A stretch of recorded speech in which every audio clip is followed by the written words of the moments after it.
கர்த்தர் பெரிய காரியங்களை செய்கிறார்.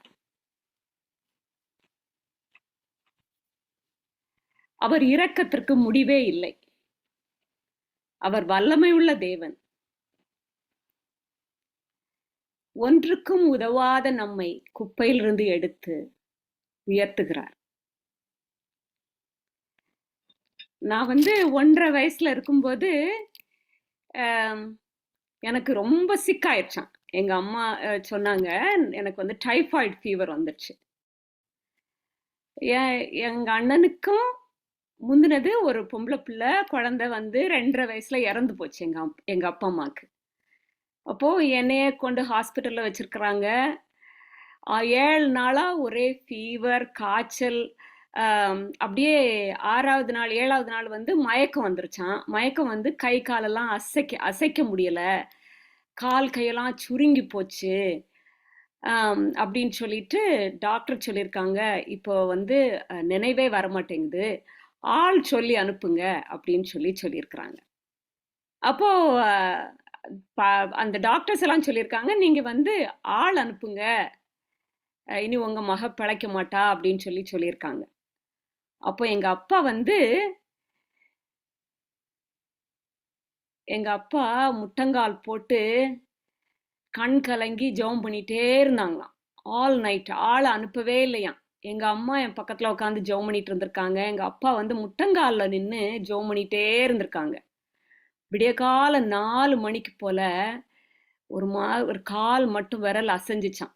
அப்போ எங்க அம்மா அதை பார்த்து உடனே டாக்டரை கூப்பிட்டு திரும்ப என்னென்னமோ பண்ணி ஐவி ஃப்ளூயிட்ஸ் எல்லாம் கொடுத்து உயிர் திரும்ப வந்த மாதிரி எங்க அம்மா சொன்னாங்க. அதாவது நம்மள உயிர் போற தருவாயிலையும் கர்த்தர் நம்மளை தூக்கி எறியப்பட்ட நம்மை அவர் எடுத்து வேண்டுமென்று சொல்லி, அதான் தூக்கி எறியப்பட்ட என்னை வேண்டுமென்று சொல்லி சேர்த்து கொண்ட நல்ல நேசரே, தூக்கி எறியப்பட்ட என்னை வேண்டுமென்று சொல்லி சேர்த்து கொண்ட நல்ல நேசரே, அழகான கண்கள் என்னை கண்டதாலே முடிந்ததென்று நினைத்த நான் உயிர் வாழ்கின்றேன். அழகான கண்கள் என்னை கண்டதாலே முடிந்ததென்று நினைத்த நான் உயிர் வாழ்கின்றேன். நான் உங்கள் மத்தியில பேசுறதுக்குன்னு சொல்லிட்டு எடுத்த வசனம் என்னன்னா, ரூத் 2வது அதிகாரம் 12வது வசனம். உன் செய்கைக்கு தக்க பலனை கர்த்தர் உனக்கு கட்டளையிடுவாராக. இஸ்ரவேலின் தேவனாகிய கர்த்தருடைய செட்டைகளின் கீழ் அடைக்கலமாய் வந்த உனக்கு அவராலே நிறைவான பலன் கிடைப்பதாக. இஸ்ரவேலின் தேவனாகிய கர்த்தருடைய செட்டைகளின் கீழ் அடைக்கலமாய் வந்த உனக்கு அவராலே நிறைவான பலன் கிடைப்பதாக என்றான். ரூத்தின் கதை நம் அனைவருக்கும் தெரிந்த கதை.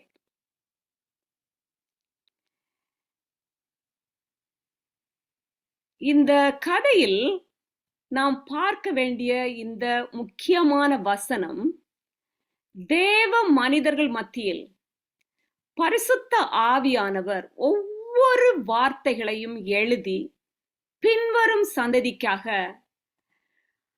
நாம் அனைவரும் அதை சுதந்திரித்து கொள்ளத்தக்கதாக ஒவ்வொரு வார்த்தையால் நாம் புதுப்பிக்கப்படவும், ஒவ்வொரு வார்த்தையால் நாம் பலனடையவும், ஒவ்வொரு வார்த்தையால் நாம்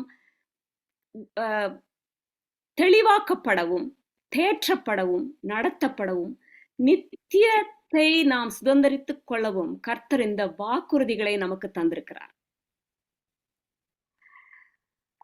இந்த ரூத்தின் புஸ்தகத்திலே 1வது அதிகாரத்திலே 1வது வசனத்திலே, நியாயாதிபதிகள் நியாயம் விசாரித்து வரும் நாட்களில் தேசத்திலே பஞ்சம் உண்டாயிற்று. அப்பொழுது யூதாவில் உள்ள பெத்லகேம் ஊரானாகிய ஒரு மனுஷன் தன் மனைவியோடும் 2 குமாரரோடும் கூட மோவாப் தேசத்திலே போய் சஞ்சரித்தான். 10 வருட காலமாக அங்கே சஞ்சரித்து வந்தார்கள். இந்த மோவாப் தேசம் 10,000 தலைமுறைக்கு சாபம் கொண்ட ஒரு தேசமாக காணப்பட்டது. சாபத்தை தலைமேல் சுமந்து கொண்டவள் இந்த ரூத். இப்போது எங்கு வந்திருக்கிறாள்? கர்த்தராகிய செட்டைகளின் கீழே அடைக்கலத்துக்காக வந்திருக்கிறாள். இதுல இந்த கதையில என்னன்னா, நயோமி அவளுடைய கணவரை இழக்கிறாள். 2 குமாரரும் மரித்து போகிறார்கள். 2 மருமகள்கள் இருக்கிறார்கள். நம்ம எங்க ஊர்ல எல்லாம் கணவன் இறந்து போயிட்டாங்கன்னா பெண்களை என்ன சொல்வார்கள் என்றால் தரித்திரம் பிடித்தவள் அப்படின்னு சொல்வார்கள்.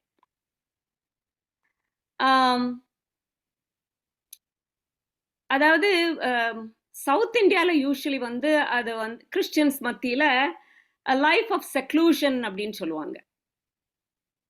கணவன்மார் இறந்த உடனே பெண்களை அப்படி சொல்லுவார்கள். நார்த் இந்தியால ரொம்ப கொடூரமான காரியங்கள் எல்லாம் நடக்கும், including material deprivation and social exclusion, அப்படியெல்லாம் நிறைய காரியங்கள் நடக்கும்.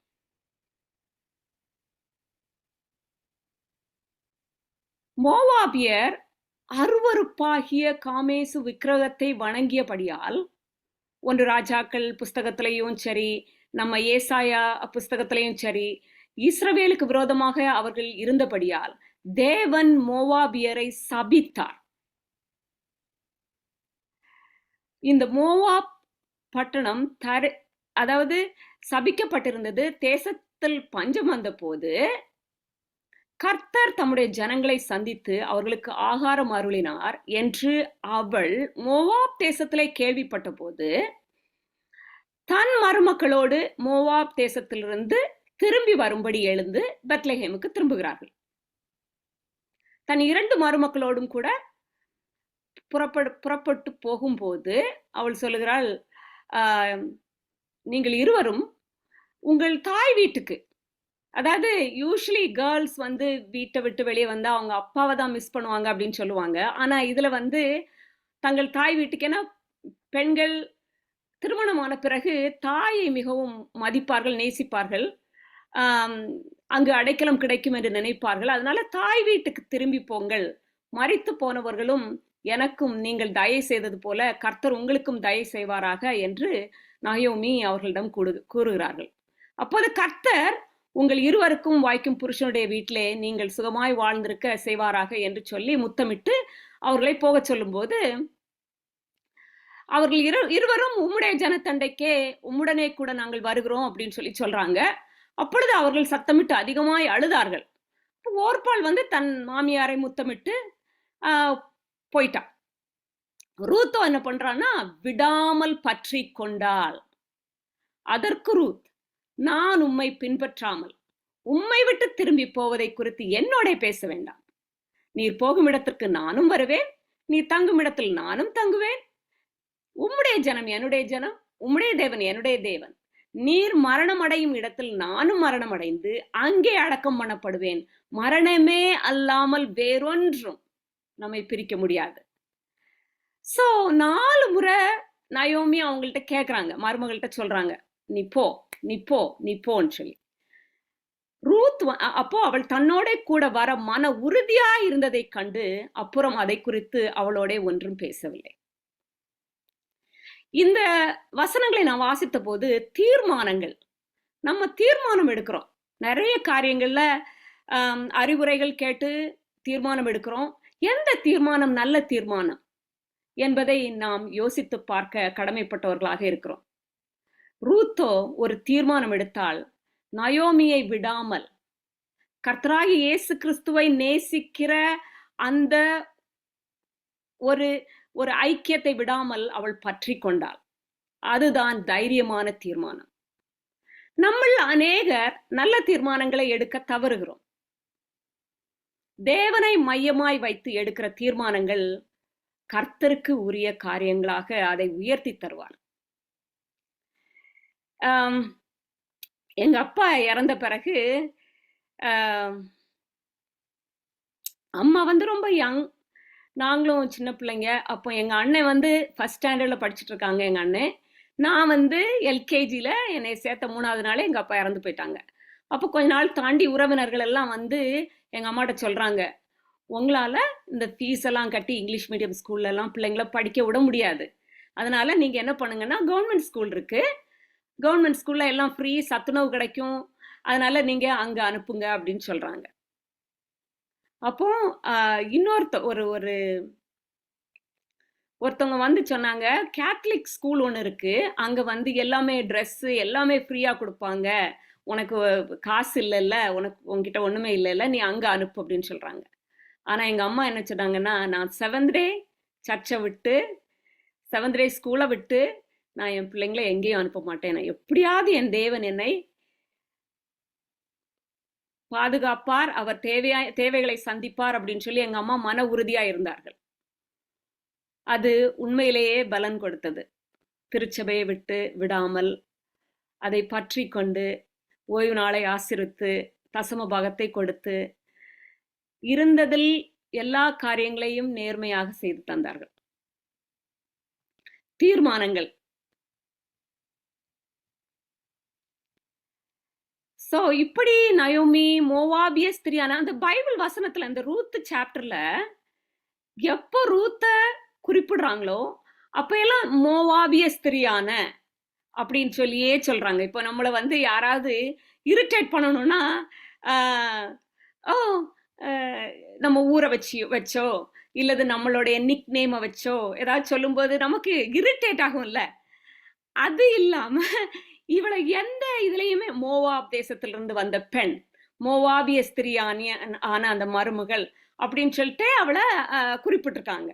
மோவாப் வந்து சபிக்கப்பட்ட ஒரு இடம்னு தெரிஞ்சும் மோவாபியரை வெறுக்கிறாங்க, ஆண்டவர் அவங்கள வெறுக்கிறாங்க, ஆண்டவர் வந்து சாபத்தை கொடுத்துருக்காங்கன்னு தெரிஞ்சும் அதே அந்த பேரை தான் மோவாபிய ஸ்திரியான ஒரு மருமகள் அப்படின்னு சொல்லிட்டு அதை அறிமுகப்படுத்துறாங்க. இப்படி இருக்கிற நேரத்துல நயோமிக்கு அவளுடைய புருஷனாகிய எலிமேலேக்கின் உறவின் முறையில் ஒரு ஆளு அங்க வந்து பெரிய பயங்கர ஆஸ்திகாரரா இருக்கிறாரு. அவர் வந்து ஒரு வயல் தோட்டம் எல்லாம் வச்சிருக்கிறாங்க. அப்போ வந்து மோவாபிய ஸ்திரியான ரூத் என்பவள் நகோமியை பார்த்து, நான் வயல்வெளிக்கும் போய் யாருடைய கண்களில் எனக்கு தயை கிடைக்குமோ அவர் பிறகே கதிர்களை பொறுக்கிக் கொண்டு வருகிறேன் என்றாள். அதற்கு அவள், என் மகளே போ என்கிறாள். தயவு தயவு நம்முடைய வாழ்க்கையில தயவு வந்து ரொம்ப ரொம்ப முக்கியம். நம்ம தயவும் கொடுக்கணும், நம்ம மற்றவங்கள்ட்ட இருந்து பெற்றும் இருக்கிறோம் நிறைய காரியங்கள். தயவு வந்து முக்கியமான ஒரு காரியமா இருக்கு. ஏன்னா கண்களில் தயவு கிடைக்கிறதுனாலதான் நிறைய காரியங்கள் நமக்கு கிடைக்கிறது. இதுல வந்து எங்களுடைய வாழ்க்கையில நிறைய காரியங்கள் கர்த்தர் வந்து அநேக மக்கள் மூலமா எங்களுக்கு தயவு பண்ணியிருக்கிறாரு. நிறைய பேர். எங்க அம்மா அப்பா இறந்த டைம்ல அம்மா வந்து வெளியே வராம ரொம்ப நாள் வீட்டுல இருந்தாங்க. சாப்பாட்டுக்கு ரொம்ப கஷ்டம். நிறைய காரியங்கள்ல நாங்க வந்து ரொம்ப கஷ்டத்துல இருக்கும்போது எங்க அண்ணன் வந்து நல்லா படிப்பாங்க. எங்க அண்ணனுக்கு பிரின்சிபால ரொம்ப பிடிக்கும். பிரின்சிபாலுக்கும் எங்க அண்ணனை ரொம்ப பிடிக்கும். அதனால எப்பவும் எங்க அண்ணன் சின்ன வயசுலயே போய் பிரின்சிபால்கிட்ட போய் கேட்பாங்க.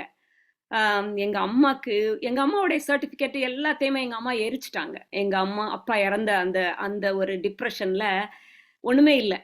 அப்போ வந்து எங்க அண்ணன் எப்பவும் போய் அந்த பிரின்சிபால்கிட்ட கேட்பாங்க. பிரின்சிபால்கிட்ட எப்படியாவது எங்க அம்மாவுக்கு ஒரு வேலை போட்டுத்தாங்களேன், எங்க அம்மா எஸ்எஸ்எல்சி படிச்சிருக்காங்க, எங்க அம்மாவுக்கு ஒரு வேலை போட்டுத்தாங்க அப்படின்னு சொல்லிட்டு டெய்லி எங்க அண்ணன் போய் கேட்பாங்களாம் அந்த பிரின்சிபால்கிட்ட. பாஸ்டர் எபனேசர் சாம்புல்னு சொல்லிட்டு அங்க இருந்தாரு ஒரு பிரின்சிபல். அவர்கிட்ட போய் எங்க அண்ணன் டெய்லி கேட்பாங்களாம். அந்த பிரின்சிபல் இப்ப இல்லைன்னு சொல்லிட்டு கடைசியில ஒரு நாளைக்கு சொல்லியிருக்காரு. ரொம்ப எங்க அண்ணன் போய் கேட்டு இது பண்ணதுனால கூட்டிட்டு வா, உங்க அம்மாவை கூட்டிட்டு வா அப்படின்னு சொன்னோன்னே எங்க அம்மா கிட்ட எங்க அண்ணன் வந்து சொல்லி, எங்க ஸ்கூல்ல உங்களுக்கு வேலை கிடைக்க போகுது வாங்க அப்படின்னு சொல்லி எங்க அம்மாவை கூட்டிட்டு போய் அவருடைய கண்கள்ல தயவு, எங்க அம்மாவை பார்த்தோன்னே அவரு சரி நீங்க அந்த ஸ்கூல்ல ஆயாவா வேலை செய்யுங்க அப்படின்னு சொல்லிட்டு வேலை போட்டு கொடுத்தாரு. ஸோ நிறைய காரியங்கள், நிறைய நிறைய காரியங்கள் கர்த்தர் எங்களுக்காக நிறைய பேரை அனுப்பி எங்களுக்கு உதவிகள் செய்ய வச்சிருக்கிறாரு ஆண்டவர். அவர் வல்லமை உள்ளவர். அப்போ இங்கேருந்து வந்த வசனத்துல 2வது அதிகாரம் 3வது வசனத்துல, அவள் போய் வயல்வெளியில் அறுக்கிறவர்கள் பிறகே பொறுக்கினாள், தற்செயலாய் அவளுக்கு நேரிட்ட அந்த வயல் நிலம் எலிமெலேக்கின் வம்சத்தானாகிய போவாசுடையதா இருந்தது. தற்செயலா நமக்கு நிறைய காரியங்கள் நடக்கும், தற்செயலா நடக்கும். ஆனா அது எப்படி நடக்கும்னு தெரியாது. ஸோ நான் வந்து சூரத்ல இருந்து படிச்சுட்டு முடிச்சிட்டேன், பாண்டெல்லாம் முடிச்சுட்டு ஊருக்கு போறேன். ஆனா போறதுக்கு முன்னாடியே எனக்கு தெரியும் எங்களுக்கு வீட் வசதி இல்லை, வீடு இல்லை, காசு இல்லை, எதுவும் இல்லை. அதனால எப்படியாவது வெளிநாடு போகணும் அப்படின்ற ஒரு இதுல நான் வந்து பாஸ்போர்ட் எல்லாம் எடுத்து வச்சுட்டு நான் ஊருக்கு போறேன். ஊருக்கு போகும்போது அம்மாட்ட நான் சொல்லலை, சர்ச்சுக்கு போறோம். சர்ச்சுக்கு போயிட்டு சர்ச்சு முடிஞ்சோடனே எங்க அம்மா வெளியே வந்து நின்றுட்டு ஒரு ஆள்கிட்ட சொல்றாங்க, என் மக படிச்சு முடிச்சிட்டா, அவளுக்கு ஏதாவது வரன் பார்க்கணும் அப்போ அப்படின்னு சொன்னோன்னே, எங்க நாகர்கோயில் ஊர்ல எல்லாம் நிறைய டவுரி கேட்பாங்க. அப்போ அவங்க அந்த ஆள் கேக்குறாங்க, என்ன வச்சிருக்கீங்க அப்படின்னு கேக்குறாங்க எங்க அம்மாட்ட. எங்க அம்மா முழிக்கிறாங்க. நான் உடனே மனசுல நினைக்கிறேன், என்ன இருக்குன்னு கேக்குறாங்களே, வானம் இருக்கு, பூமி இருக்கு, தண்ணி இருக்கு, காற்று இருக்கு அப்படின்னு சொல்லிட்டு அப்படியே பார்த்துட்டு மனசுல நான் நினைக்கிறேன். ஏன்னா அதுதான் எங்களுக்கு தெரிஞ்சது. எங்க கையில 5 காசு கிடையாது, எந்த ஒரு வருமானமும் கிடையாது, எதையுமே சேர்த்து வைக்கல, எதுவுமே இல்லை. எங்க கையில இருக்கிறது படிப்பு. மற்றபடி நான் சொன்ன மாதிரி வானம் இருக்கு, பூமி இருக்கு, காற்று இருக்கு, தண்ணி இருக்கு எங்க முன்னாடி, அவ்வளவுதான். அப்படிதான் நான் நினைச்சிட்டு இருந்தேன். தற்செயலா எப்படியோ மிஸ்டர் நியூ பிகின் என்ற ஒருத்தர் என் வாழ்க்கையில வந்து, ஒண்ணும் வேண்டாம், அதாவது ஏர்போர்ட்ல வந்து இறங்குறாங்க, அவங்க நிறைய பேரை பார்க்கணும்னு லைனா வச்சிருக்காங்க, பொண்ணு பார்க்கறதுக்குன்னு வராங்க. சரி ட்ரிவாண்ட்ரத்துல இறங்கிட்டு ஃபர்ஸ்ட் நம்ம இந்த பிள்ளை பக்கத்துல இருக்காள, ஏர்போர்ட் பக்கத்துல, இவளை பார்த்துட்டு அடுத்தது 5-6 பேரை பார்த்துட்டு போயிடலாம் அப்படின்னு சொல்லிட்டு வந்து இறங்கியிருக்காங்க. அப்ப எங்க அண்ணன் ஓடி போய் எங்க ஹஸ்பண்ட சொல்லியிருக்காங்க, எங்களுக்கு வீடு கிடையாது, ஒண்ணுமே இல்லை, பண வசதிகளும் இல்லை கல்யாணம் பண்றதுக்கு அப்படின்னு சொல்லி எங்க அண்ணன் ஃபர்ஸ்டே சொல்லிடலாம் அப்படின்றதுக்காக போய் மீட் பண்ணும்போது சொல்லியிருக்காங்க. அப்போ என் ஹஸ்பண்ட் சொல்லியிருக்காங்க, எனக்கு வந்து பணம் அதெல்லாம் எனக்கு ஒன்றும் வேண்டாம், எனக்கு ஒரு நல்ல பெண் வேணும், அவ்வளோதான் அப்படின்னு சொல்லியிருக்காங்க. ஸோ கர்த்தர் வந்து நமக்கு தற்செயலாக சில காரியங்களை அப்படியே தருவாங்க, ஆனால் அது நிறைய பூரணமாக இருக்கும். தற்செயலாய் நடக்கும் காரியம். அதாவது அப்போ அப்படி இருக்கும்போது ரூத் வந்து அங்க போறா. அப்போ வந்து பின்பு போவாஸ் அறுக்கிறவர்கள் மேல் கண்காணிக்காக வைக்கப்பட்ட தன் வேலைக்காரனை நோக்கி, இந்த பெண் பிள்ளை யாருடையவள் அப்படின்னு கேக்குறாரு. அப்போ அறுக்கிறவர்கள் சொல்றாங்க, இவ வந்து மோவாப் தேசத்திலிருந்து நகோமியோட வந்த மோவாபிய பெண் அப்படின்றாங்க. அப்ப யூஸ்வலி என்ன சொல்லுவாங்க, இந்த பிள்ளையா அங்கேருந்து வந்திருக்காங்க, சபிக்கப்பட்ட இடம், அவள்கிட்ட எல்லாம் நம்ம பேசக்கூடாது, கனெக்ஷன் வச்சிருக்க கூடாது, அனுப்பி விட்டுறலாம் அப்படின்னு அவங்க நினைக்கல. நினைச்சிருக்கலாம், அப்படிதான் பண்ணுவாங்க. இங்கேயும் நம்ம ஸ்டேட்டஸ் பார்த்து தான் எல்லாரும் எல்லா காரியங்களையும் பண்றவங்களா இருக்கிறாங்க நிறைய பேர். ஸோ அப்படி பண்ணாம இவர் என்ன பண்றாரு, ஓ அப்படியா சரி, இவளை வந்து அப்போ அந்த அந்த அந்த வேலைக்காரர்களுடைய தலைவர் சொல்றாரு, இவள் வந்து லைன்ல நின்றுட்டே இருக்கா. நம்ம ஊர்ல எல்லாம் அரிசி ரேஷனுக்கெல்லாம் வாங்கணும்னா வெயில்ல லைன்ல நிக்கணும். அதே மாதிரி இது பொறுக்கிறவங்களும் அந்த காலத்துல எல்லாம் போய் லைன்ல நிக்கணுமா. அது சிந்துறது வந்து பொறக்கக்கூடாது, அது ஒரு இடத்துல இருக்கிறது தான் பொறக்க முடியும், அப்படியெல்லாம் உண்டு அந்த பயிர் வகைகளை. அப்போ அவர் சொல்றாரு, ஓ அப்படியா, இஸ்ரவேலின் செட்டைகளின் கீழ் நிற்கும் உனக்கு அடைக்கலம் உண்டு, மிகுந்த பலன் உண்டு. சோ இதுல வந்து என்னன்னா, போவாஸ் ரூத்தை பார்த்த மகளே கேள், மகள் மோவாபிய ஸ்திரீன்னு சொல்றாங்க, இப்பதான் வந்திருக்கா, அங்க லைன்ல நிக்கிறா. இவர் போய் மகளே கேள், பொறுக்கிக் கொள்ள வேற வயலில் போகாமலும் இவ்விடத்தை விட்டு போகாமலும் இங்கே உன் ஊழியக்கார பெண்களோடு கூட இரு அப்படின்னு சொல்றாரு. சோ வேதனையால கஷ்டத்தோட மனசுல. ஆனா இந்த ரூத் புஸ்தகத்துல நிறைய காரியங்களை வந்து நம்ம வாசிக்கும் போது இதுல வந்து அவ மனவேதனைப்பட்டிருக்கலாம், வெளியே அதை வந்து நமக்கு குறிப்பிடப்படல. ஸோ கண்டிப்பா அதுல பிரச்சனைகள், கஷ்டங்கள், வியாகுலங்கள் என்னென்ன சொன்னாங்க, என்னென்ன பேசுனாங்க அதெல்லாம் ஒண்ணும் இல்ல. ஆனா வேதனையால் மனதில் இருக்கும் பாரத்தை அப்படியே ஆச்சரியப்படுத்திய போவாஸ்.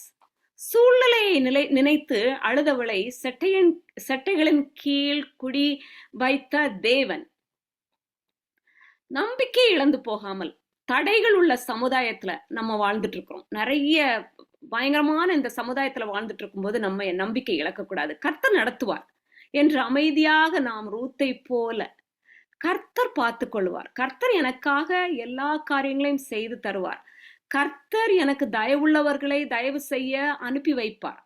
இப்ப வந்து ஓர்பாளுடைய நிலைமை என்ன ஆச்சுன்னு நமக்கு தெரியாது. பைபிள்ல போடல, பைபிள்ல சொல்லப்படல. அவள் திருமணம் பண்ணி கொண்டாளா, அவளுடைய சரித்திரமே நமக்கு தெரியாது. ஆனா ரூத்தின் சரித்திரத்தில் ரூத் அந்த சரித்திரத்தில் இடம் பெற்றாள். அவர்கள் அறுப்பறுக்கும் அந்த வயலை பார்த்து அவர்கள் பிறகு போ, ஒருவரும் உன்னை தொடாதபடிக்கு வேலைக்காரருக்கு கட்டளையிட்டு இருக்கிறேன் அப்படின்னு சொல்லி சொல்றாரு. யாருமே உன்னை தொடமாட்டாங்க அப்படின்னு சொல்லி சொல்றாரு. கர்த்தரால் ஒருவரின் சரித்திரத்தை உருவாக்க முடியும். கர்த்தர் உன்னை உடைப்பார் என்றால் அதை திரும்ப நல்ல அழகாக கட்டப்போகிறார் என்று அர்த்தம். சோ இதுல திரும்ப அவ வந்து அவளுக்கு ஆச்சரியமா இருக்கு. அப்பொழுது அவள் தரையிலே முகம் குப்புற விழுந்து வணங்கி, நான் அந்நிய தேசத்தாளா இருக்க நீர் என்னை விசாரிக்கும்படி எனக்கு எதனாலே உம்முடைய கண்களில் தயை கிடைத்தது என்றான். சோ நம்ம வந்து நிறைய டைம்ல நம்ம வந்து நிறைய இடங்கள்ல மாட்டிட்டு, நிறைய ஃபேமிலி மெம்பர்ஸா இருந்தாலும் சரி, வேலையில் உள்ள இடங்களில் இருந்தாலும் சரி, நிறைய பிரச்சனைகள் மத்தியில மாட்டிட்டு இருக்கும்போது நமக்கு எப்படியாவது ஒரு தயை கிடைக்கும். அப்போ கர்த்தர் உங்கள் கண்ணீரை பார்க்கிறார். பாடுகள் மத்தியில், பஞ்சத்தின் மத்தியில், சோர்வுகள் மத்தியில் சிக்கி தவிச்சு கலங்கி இருப்போம்னா கர்த்தர் உங்களுக்கு தயை செய்ய ஆட்களை அனுப்புவார். நம்ம வந்து நானும் நீங்களும் நீதியின் சூரியனாகிய ஆண்டவர் இயேசு கிறிஸ்துவின் செட்டையின் நடுவில் வந்து சேர்ந்தோம். எதற்காக தெரியுமா? அவருடைய கண்களில் நமக்கு தயை கிடைத்ததுனால.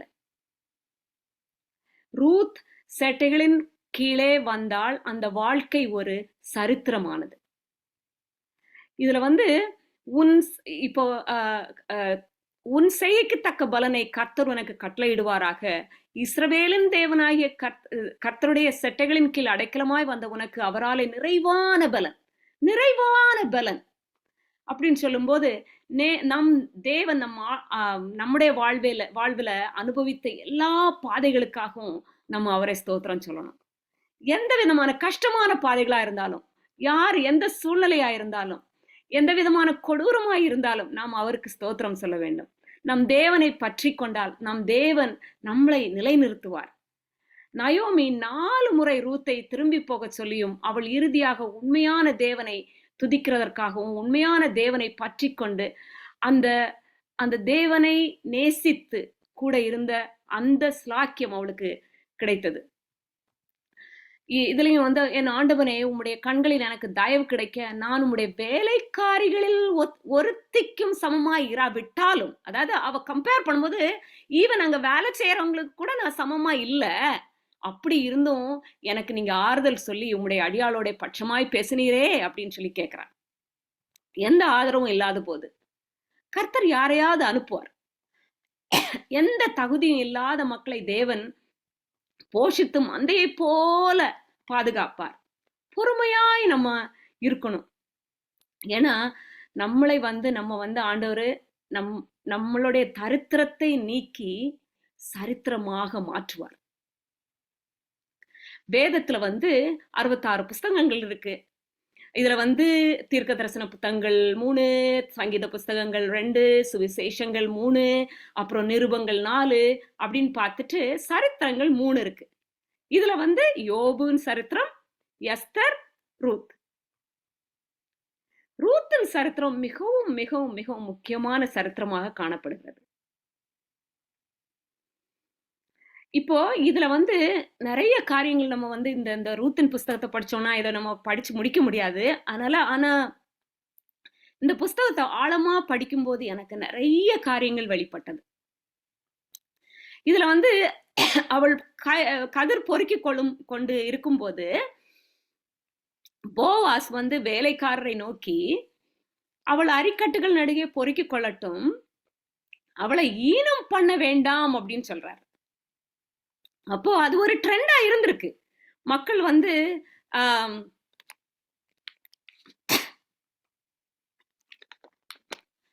அங்க வேற யாராவது அந்த கூட்டத்துல இல்லாதவங்க போய் போய் அதை அந்த பயிரை பறக்குனாங்கன்னா அவங்கள ஈனம் பண்றது அது ஒரு பழக்கமா இருந்திருக்கலாம். ஆனா அவர் சொல்றாரு நீங்க ஈனம் பண்ண வேண்டாம். அடுத்த வசனத்துல திரும்ப சொல்றாரு அவள் பொறுக்கி கொள்ளும்படிக்கு அவளுக்காக அருகிலே சிலதை சிந்த விடுங்கள், அவளை அதட்டாதிருங்கள் என்று கட்டளையிட்டான். அப்போ அதுவும் ஒரு ட்ரெண்டா இருந்திருக்கு. ஏய் நீ எதுக்கு இங்க வந்த, இது ஒன் நிலமா, நீ மோவாபிய ஸ்திரீ இல்ல, நீங்க வரக்கூடாது அப்படின்னு சொல்லி அதட்டுறதுக்கு ஆப்பர்ச்சுனிட்டிஸ் இருந்திருக்கு. அதனால அவளை அதட்டாதிருங்கள் அப்படின்னு சொல்றாரு. சோ அவளை சாயங்காலம் வரைக்கும் அவ இருந்து அவ எவ்வளவு பொறுக்கிறாளோ அதை பொறுக்கிட்டு அதுக்கு எக்ஸ்ட்ராவா கொடுத்து அனுப்புறார். நீங்கள் கேட்கிறதை விட அதிகமாக தருகிற தேவன்,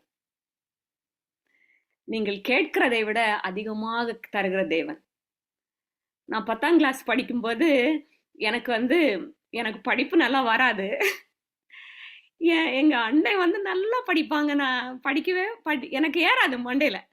அப்போ எங்க அம்மா சொன்னாங்க, நீ 10 மட்டும் நீ பாஸ் ஆகல அவ்வளவுதான்.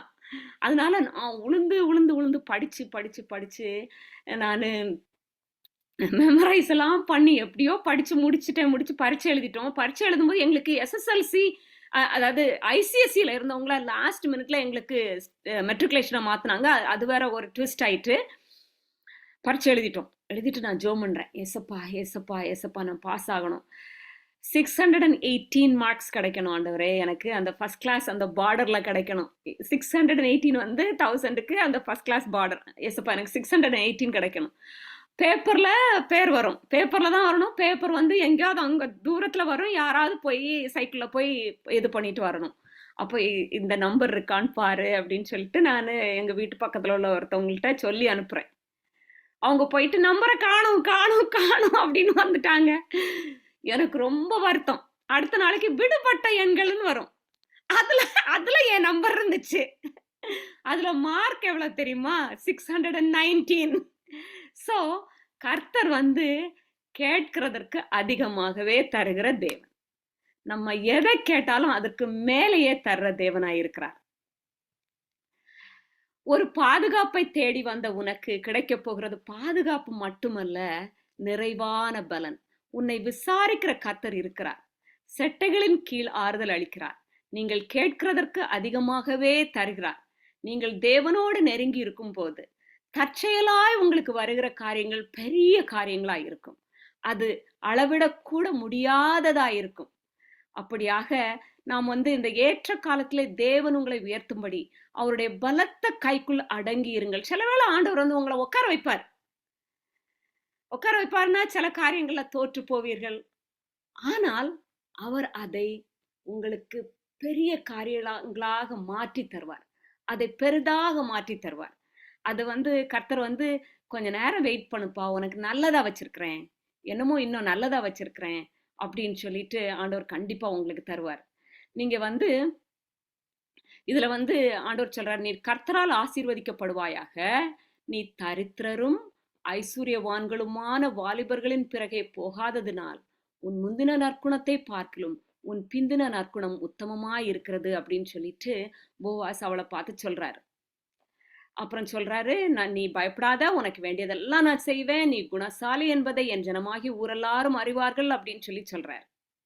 நம்மளுடைய குணம் எப்படி இருக்கு? குணசாலியான ஸ்திரியா இருக்கிறோமா? குணமுள்ளவர்களா இருக்கிறோமா? போவாஸ் கடைசியில இதுல வந்து இம்பார்ட்டண்டா நிறைய காரியங்கள் வந்து நமக்கு இருக்கு.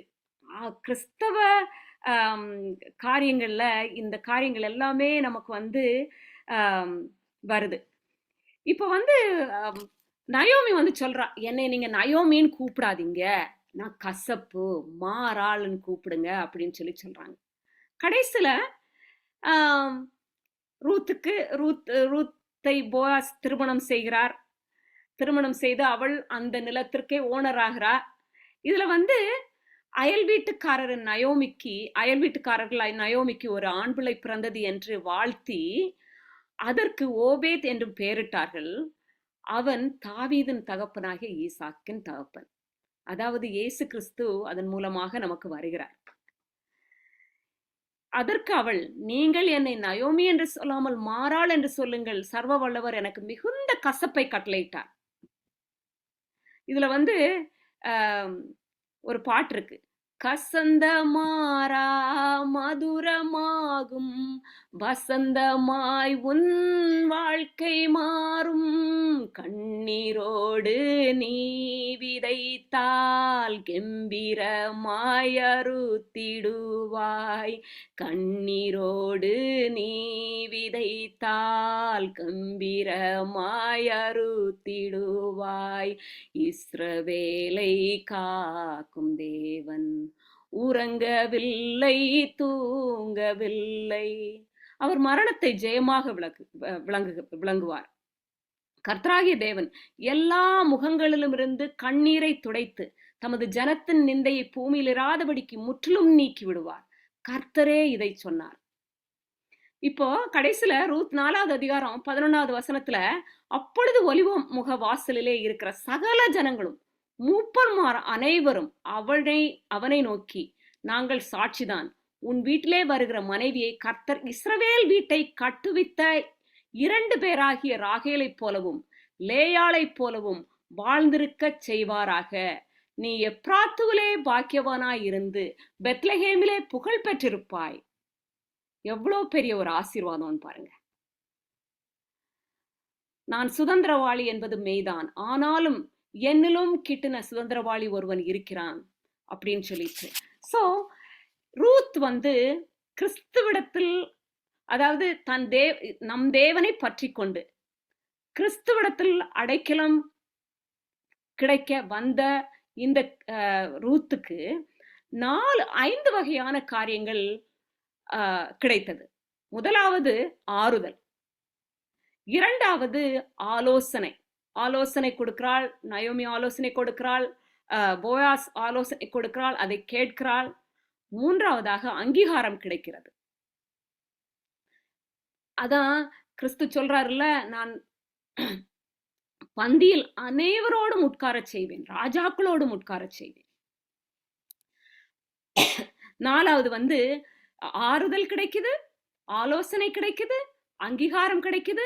4வது வந்து ஆசீர்வாதம் கிடைக்குது. அவளுக்கு ரூத்துக்கு ஆசீர்வாதம் கிடைக்குது. அந்த ஆசீர்வாதம் சரீர பிரகாரமான ஆசீர்வாதம், ஆத்ம ஆசீர்வாதம், ஆவிக்குரிய ஆசீர்வாதம், 3 ஆசீர்வாதங்களும் கிடைக்குது. அப்புறம் அவரோடு கடைசியில இருக்கிற அதிகாரம் கிடைக்குது. அதிகாரம் என்னன்னா, அவளுடைய குழந்தை கிறிஸ்துவின் வாரிசுல வருது. சோ இது எல்லாத்தையும் பார்த்து இந்த ரூத் ஃபர்ஸ்ட் சாப்டர்ல நம்ம என்ன பாக்குறோம்னா, பாவமான மோவாப் தேசத்தை பத்தி பார்க்கிறோம். இரண்டாவது என்னன்னா, 2வது சாப்டர்ல செட்டையின் கீழ் வர்றது, அவருடைய செட்டைகளின் கீழே வர்றது. 3வதுல என்னன்னா, அவருடைய பாதத்துல வர்றது. 4வது என்னன்னா, அவரோடு கூட இருக்கிறது, அவருடைய சரித்திரத்தில் வருகிறது. சோ கர்த்தர் ரூத் மூலமாய் ஈசாயை தாவீதின் வம்சத்தில் இயேசு வந்தார். சாபத்தை ஆசீர்வாதமாக மாற்றியவர். எங்கேயோ இருக்க வேண்டிய ரூத்த சபித்த மோவாப் தேசத்திலிருந்து கொண்டு வந்து உதவாத பாத்திரமாகி அவளை எடுத்து இயேசுவின் வம்ச வரலாற்றில் கொண்டு இணைக்கிறார். பாருங்கள், தரித்திரம் எப்படி சரித்திரமானது. கர்த்தர் நம் அனைவரையும் ஆசீர்வதிப்பாராக. ஆமென்.